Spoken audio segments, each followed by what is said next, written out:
Sonic Generations is viewed by many as some of the best modern Sonic level design in the series. The game has a total of 9 main levels, each coming from a different game. These levels are all great, but some are better than others.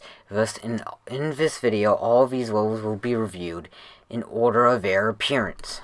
Modern Green Hill Zone does a good job at introducing the player to modern Sonic's mechanics by using most of them throughout the level.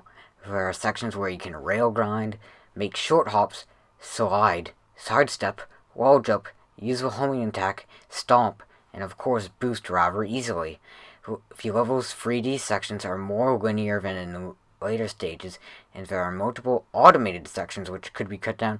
However, the stage 0 has good flow, is a good first modern Sonic stage, has a good sense of speed, and due to the variety of moves and the reaction time needed to maintain speed, the level never feels mindless.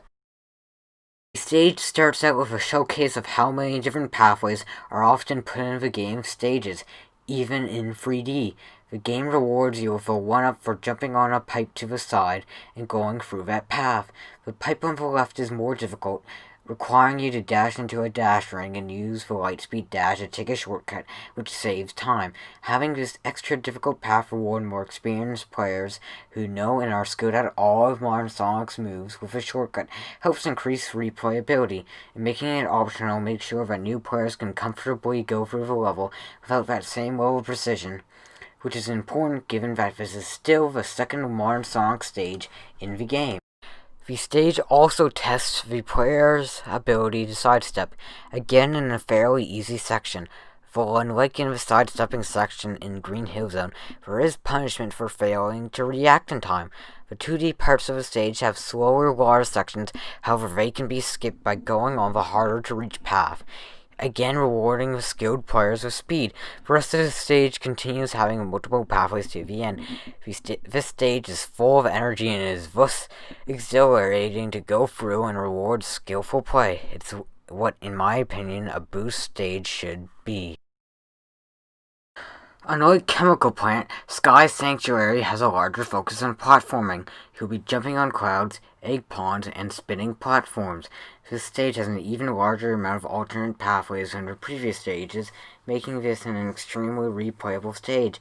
I especially like this pathway, which skips an entire 2D section, and while there's more platforming in the stage, there's still a good amount of speed possible. I really like the look of a stage 2 and how they added indoor sections to a previously outdoor stage. This is another great, satisfying stage. Speed Highway is the level which uses the drift mechanic the most. Quickly cutting corners is quite satisfying, and this level uses this mechanic the best. Outside of drifting, this level has a decent amount of different paths. It's one of the most fun levels to speedrun due to its consistent speed, and makes good use of sidestepping, especially when Sonic runs down the hotel. I also like the hard-to-reach shortcut early in the level, which again rewards skilled and observant players. The stage also makes use of the lightspeed dash, which is thankfully responsive and fun to use in this game. However, I would have liked the daytime part of the original stage to be represented here, if not just by having the sky change as a player goes through the level, reflecting the transition from day to night. City Escape starts with the iconic skateboarding section. The gimmick is fun and retains the speed of the normal gameplay. Unlike the original stage's opening section, this section includes multiple pathways by allowing you to go on telephone lines. The 3D platforming section afterwards is again quite fun, though it is a bit too short for the only 3D part of the stage, which doesn't include a gimmick excluding the small section before the truck. After a good 2D section and a tiny 3D section, there is the gun truck chase. This is another fast-paced section returning from Sonic Adventure 2, and with the truck being even more ridiculously overkill than before. The truck has saw blades now, which you need to dodge by quick-stepping. These saws add gameplay to this section. Overall, this is an intense, fun, and unique level, even if I feel that there could have been more 3D platforming. This is the level with the most alternate pathways in 3D. No matter what section you are in, there's multiple ways to progress. For example, halfway into the level, the player can choose between a kart section or a platforming section, and while the kart section is linear, in the platforming section there is a large amount of different pathways. Sections with this many pathways are common in the stage, like at the start of the level. The option to run on water can add even more risky shortcuts to the mix, making for one of the more replayable stages in the game. The game also does a good job at combining Sonic Heroes' Seaside Hill and Ocean Palace into one stage with the outdoor and indoor sections. And just like in Chemical Plant, the underwater parts of the later 2D section can be skipped, with the first 2D section being mostly skippable too. This stage escaped Sonic 06 and turned out to be pretty good. The stage involves some of the trickier platforming in the modern Sonic stages, having the player jump around lava. While the 3D sections are still fun and well designed, with the harder pathways being quite satisfying to complete, I do wish there were one or two more alternate pathways here or there.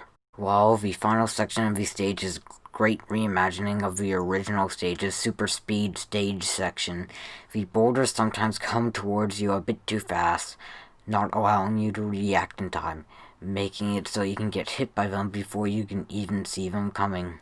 The stage's 2D sections mainly use the stomp ability decently well, though I would have liked the stage to be a bit more 3D. Still a solid stage though. This stage is full of energy. The great music amplifies this. The stage just flows extremely well, with the boost making dashing through the stage and maintaining speed immensely satisfying.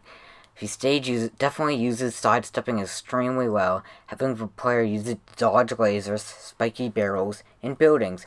It just checks all the boxes for a good Sonic Boost stage, a good balance of 2D and 3D, a perfect length, multiple pathways, uses Sonic's moves well, and flows well. No complaints here. The first part of this stage is excellent. Being the last stage of the game, it fittingly has a good amount of bottomless pits and collapsing platforms, but the challenge is never unfair. Rail grinding here is fun, and the section is a blast to speed through. This level's problems come with its 2D sections, or rather the length of them, because while the 2D parts of the stage are fine, they take up too much of the stage, which isn't good given that the game already has fully 2D stages with classic Sonic. I suspect that this stage is mostly 2D because of the inclusion of the Rocket Wisp. The Rocket Wisps are fine, but they do not change how you play the stage that much, and I would rather the stage be more 3D, perhaps by including a wisp that can still be used in 3D instead, like the Hover or Frenzy Wisps. Regardless, jumping from cart to cart is still pretty fun, and the level is still decent, though it is probably my least favorite modern Sonic level in the game.